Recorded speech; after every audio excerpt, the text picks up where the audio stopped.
Hello, I'm Brett Gilliland, host of the Circuit of Success podcast, and here's what's coming up on the show. My 20s were definitely failing, and I'd like to say most of it was failing forward, but a lot of it was failing over and over again.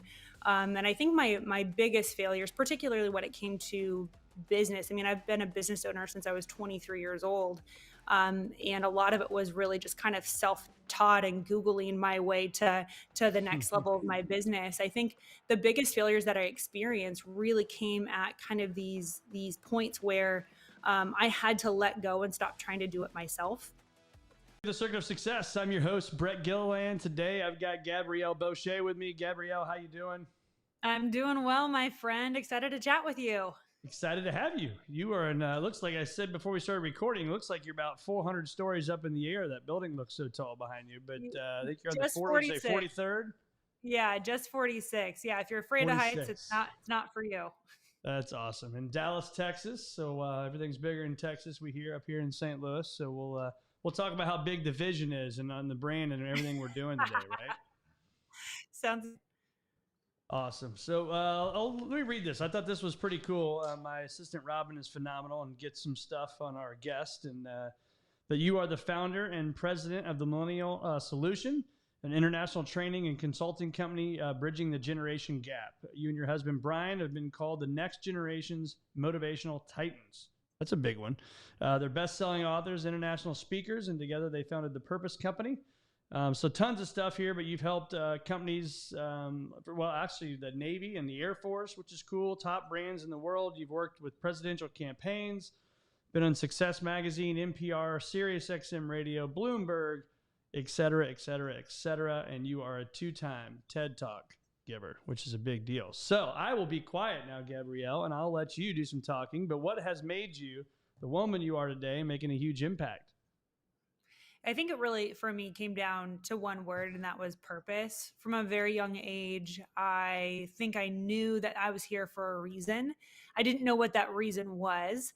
Like many of us, you kind of go through life's twists and turns and expectations, thinking that when I was in high school, thinking that I knew absolutely what I wanted to do, which was get into politics. So I studied politics and religion in undergrad, which is two things. If you ever want to make people shut up at a dinner party or Thanksgiving, say that you're majoring in politics and religion. Right. But I knew that I wanted to make a difference in the world. And so it was that curiosity of why am I here and what am I going to do with my time that I think really created an intentionality with my life. So I wrote my first book when I was 17, wrote my second one, I think I was 23 or 24. And I think just really early on, I had a curiosity around being present and being on purpose. Was your family in that, or like what? I mean, what makes a 17-year-old think that they can write a book? And I'm asking because I know people I've talked to. I personally struggle with that too. Is like, who wants to read my book, right? Yeah. But at the same time, here you are, 17-year-old girl, and you're like, I'm going to write a book. Yeah, I mean, I wish it was this epic story. I mean, truth be told, I was 17, graduating from high school, going into college. I was 5'8". I was had more smile than teeth at the time. I had 8 of my teeth pulled going into high school. So I was just like this really awkward kind of Gumby-like figure in high school. And so I think from a really early kind of time, I decided, maybe the high school thing isn't really for me. What is it that I have to contribute? So I think I just got really deep into studying great orators. I was listening to Tony Robbins on my way to middle school with my mom. I was, studying Ronald Reagan when I was in JFK when I was a junior in high school. So I think I kind of always knew I wanted to get into it. And so, yeah, I just kind of challenged myself one day and said, hey, I'm going to write a book. And 6 months later, there was a book. Now, I'm not telling you it was any good. Let me be very clear. My book wasn't very good. Huh? It was not really something that I'm going to point back on and say, yeah, it was some child genius, but I think it was drive and passion probably more than anything else that I think kind of pushed me through that whole journey. That's amazing. Well, good for you. And so let's talk a little bit about, you've mentioned purpose, and that's hence the name of your company, the Purpose Company. You'll see on my microphone here, the F greater than P, that stands for helping people achieve a future greater than their past. That is my personal mission. That is our firm's mission. We have amazing people that are doing that every single day on the communities we serve. But how do you help people get to know what their purpose was? Because mine came, probably 14, 15 years into a career, and this hit me like a ton of bricks, right? So how are you helping people find that purpose that may not have it yet? I think the big challenge on the path to finding your purpose is defining what purpose is. When you ask most people what purpose is, they kind of say that they know what it means, but when you ask them to define it, they might not have a clear definition for it. It's kind of like Bitcoin. It's like I know what it is, but I don't know exactly how it works. Right. So that path towards purpose is first defining purpose, which we define purpose simply as the best of what you have to help others. The best of what you have to help others.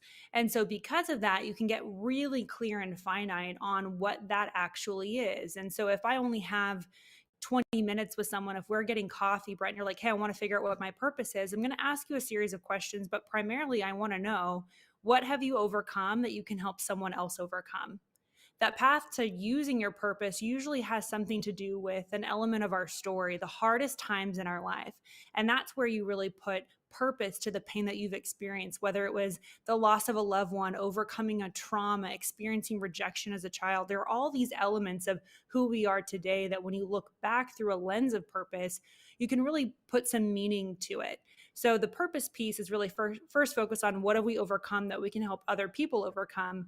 Then the next question naturally is who can we help with our purpose? And the who really does change throughout our lives. If you're staying at home as a parent, that who is your kids in your community. If you're an executive or a CEO, your who is your customers, your clients, your employees. If you're an entrepreneur, it's your community and your clients. So focusing on who is kind of the exciting opportunity that we get to do every single day at the Purpose Company, which is helping people get clarity on their purpose, who it is that they're going to help with their purpose, and how do they actually scale something that they can be known for that's aligned with their purpose. Yeah, I think that's the hardest thing, right? Is how do we scale it? And you hear that word; it's used a lot all the time now. Is that scalability? So, how do you let's just pick on the future greater than your past, for example. How do you scale that? How do you do something with it? I think I know who the people are that I want to serve, right? Our clients, like you said, our employees. But how do we scale that? How do we take it that next step further? Well, I think you have to consider, what is your scope of impact? Some people are called to the one. They get incredible fulfillment working one-on-one with individuals, and that's really where they see the highest impact of their purpose. Some people are one to many. Their classroom, webinar, workshop, they really or a group of clients at a time. And then there's some of us, not many of us, that are one to millions, that they know for whatever reason that message that they have inside of them is greater than just even the current audience that they're serving. So focusing on your scope of impact is really incredibly important, because if you're called one to millions and you're working one to one, you're going to be frustrated. But if you're called to do one to one and you're focused on one to many, you're going to feel frustrated and overwhelmed. So just clarifying that piece alone is going to help create fulfillment. And fulfillment's another thing we talk so much about, because fulfillment is the result of helping others with your purpose. Fulfillment is kind of the evidence. It's the footprint that you're actually on purpose. And so if you're measuring your days by fulfillment, we call them fulfillment transactions. How many times did you know that the work that you were doing was making a difference? Not in a general sense, like, hey, thanks so much, you're a great person, but because you did this thing, or because of who you are, because of what it is that you taught me, my life is better. So the goal for all of us is to have at least one fulfillment transaction a day, one moment where it's either an observation.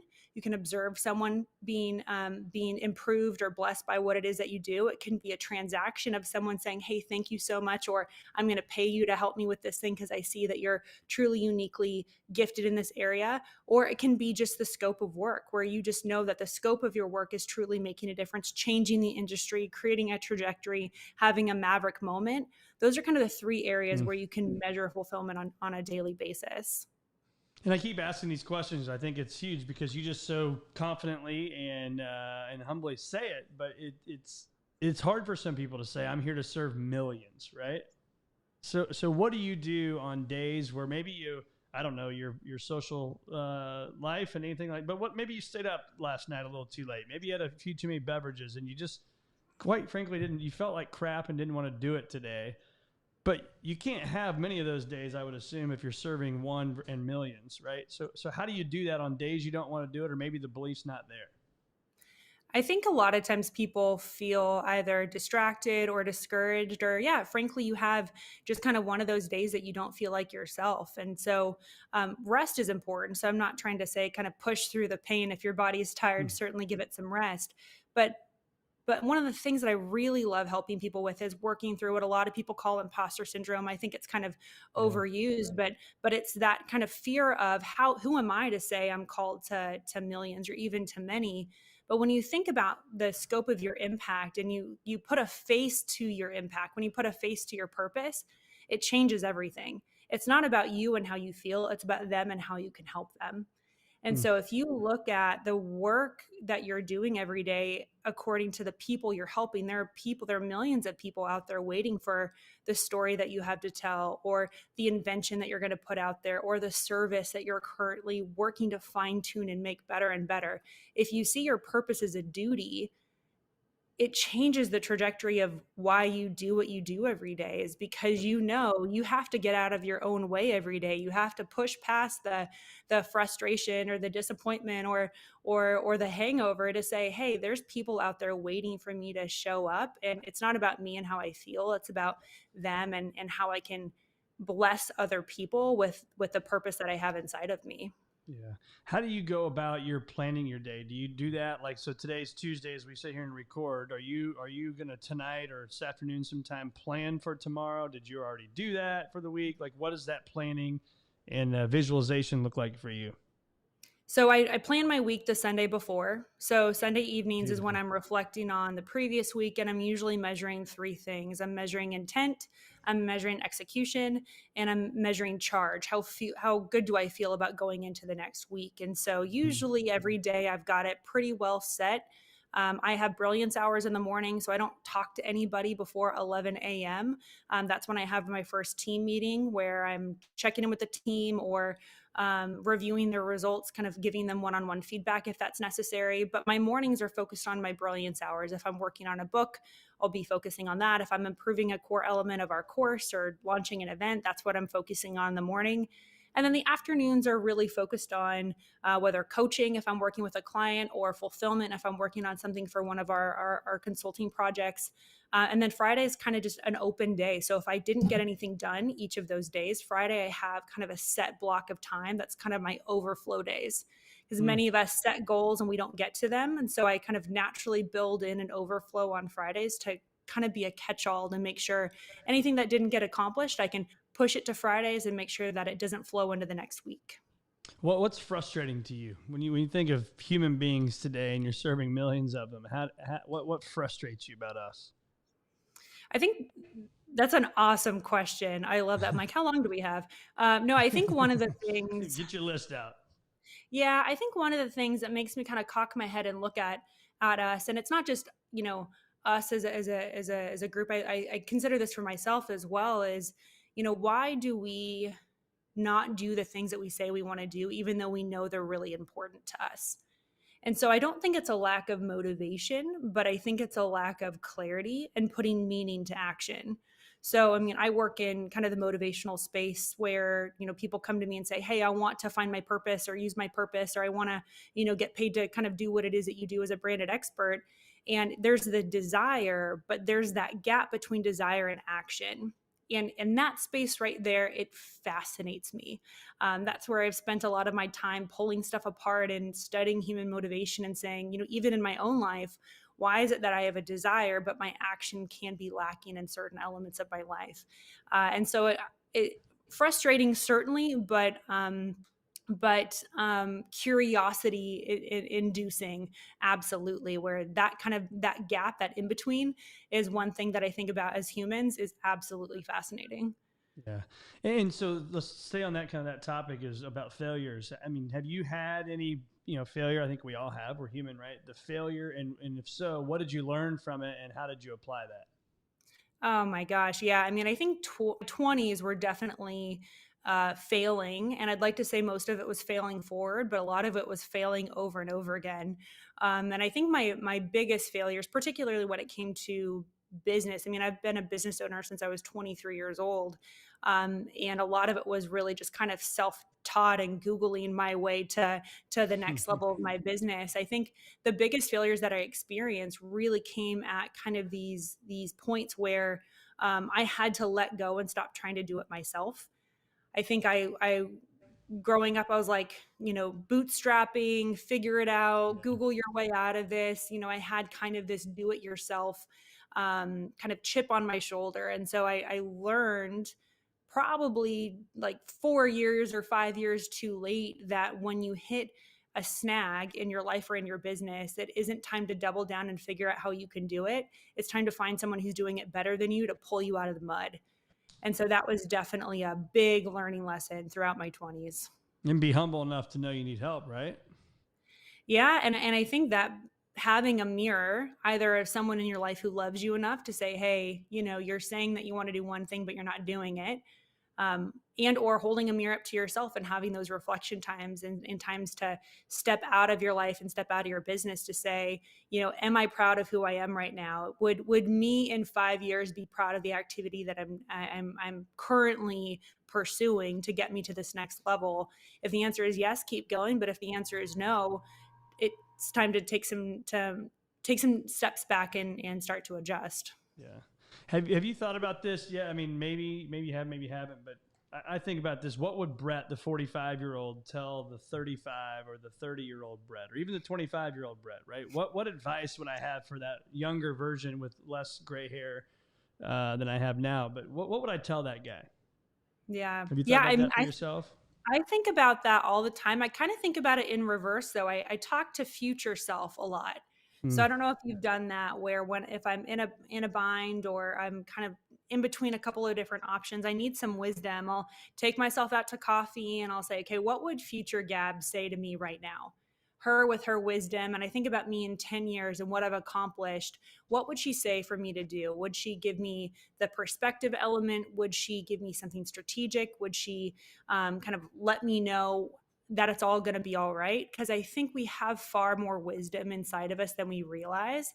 And so when I really am looking for wisdom, a lot of times that's my first go-to, is I'll step out of myself, have a conversation with future me who has accomplished and is living out everything that I wanted to do, and ask her, what does she think I should do next? And that's a really good leveling exercise if you're trying to think your way out of a situation you find yourself in. Yeah. I love that. I'm going to have a conversation with Brett. The 55-year-old Brett's going to talk. Yes, exactly. See what he's up to. Yeah. The 45-year-old Brett tells the 35 though, and the 30-year-old that it's going to be okay. So maybe I'm talking to myself about the 45 or the 55-year-old guy is having that conversation, because it would be cool. And I do think, hence the Future Great in Your Past and a firm called Visionary Wealth Advisors, we think about the vision in the future all the time. I mean, I spend all day talking about that stuff. But I think it's important to sit down, have the questions, ask yourself some questions, take notes, and journal on that, which moves me to the next question is, how often are you writing or journaling just about life and goals and dreams and aspirations? Yeah, every day. I mean, truly, I'm usually writing notes, doing any sort of like voice note to myself. I'm a big fan of Google Keep. So I have that kind of for every category of my life, where it's an insight or something that I'm learning. I read every day. So I'm usually going through about a book a week. And so I write a summary of that book and I put in Google Keep as well. And I talk about it with my team. They share with me what books they're reading, what they're learning. And so it's the reflection piece. So oftentimes we learn things and forget what we've learned because we're not recording them. And so I knew that with the acceleration of my life and my career and the investments that I make in ourselves and our company, that I was going to be irresponsible if I was just consuming and then I was like a sieve and it was just kind of, falling out, where I just wasn't really capturing that deep wisdom. So yeah, I've got, I used to just have sticky notes all over. I have whiteboards all over my condo. But I learned the sticky note way of recording your insights was not really scalable. So I turned to Google Keep, and it's worked super well for me. I love it. I love it. What do you wish you had more time to do? Oh man. Yeah, I don't know. I'm pretty good. I think I'm pretty good on kind of my time management. I know kind of at this point, something I really worked on is making more time for the people in my life. I get to do that a lot. I do a lot of trips with my friends, a lot of trips to go see family. Um, yeah, I don't know.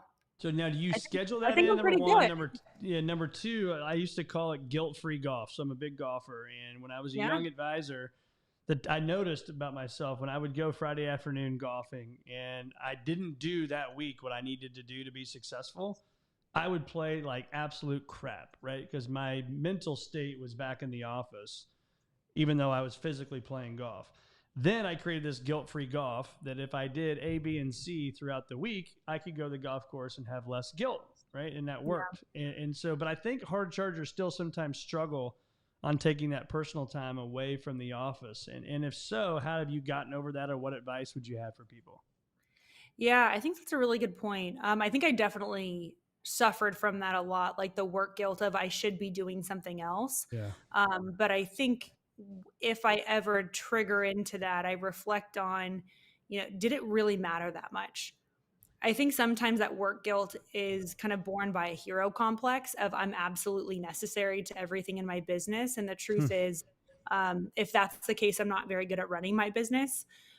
So certainly there's elements of my business that I'm, pretty darn necessary for, but the guilt doesn't serve me. So I kind of build in Saturdays are my off days. So I that's like like I that. do no work whatsoever. And so, I run. So I run for a long time on Saturdays and I'm just kind of out and about and I'll kind of like run in one direction and then usually call my husband to come pick me up because I'm like, okay, it's been like 9 Too miles. far Can you away from come get here. me? I'm like, You say I'm done 9 or now. 90? 9. Yeah, I'm Okay, I not. was gonna say, I'm my not God, I not think you said 90. 90. Like nine's a Yeah, lot. yeah. It's a lot. But yeah, I think to that point though is giving yourself a break to step away from something because we know the whole oxygen mask principle of, put the mask on yourself first so you can help other people. And if you're constantly feeling necessary to your company, to your job, and even to your family, you have to really think about, have I created this for myself?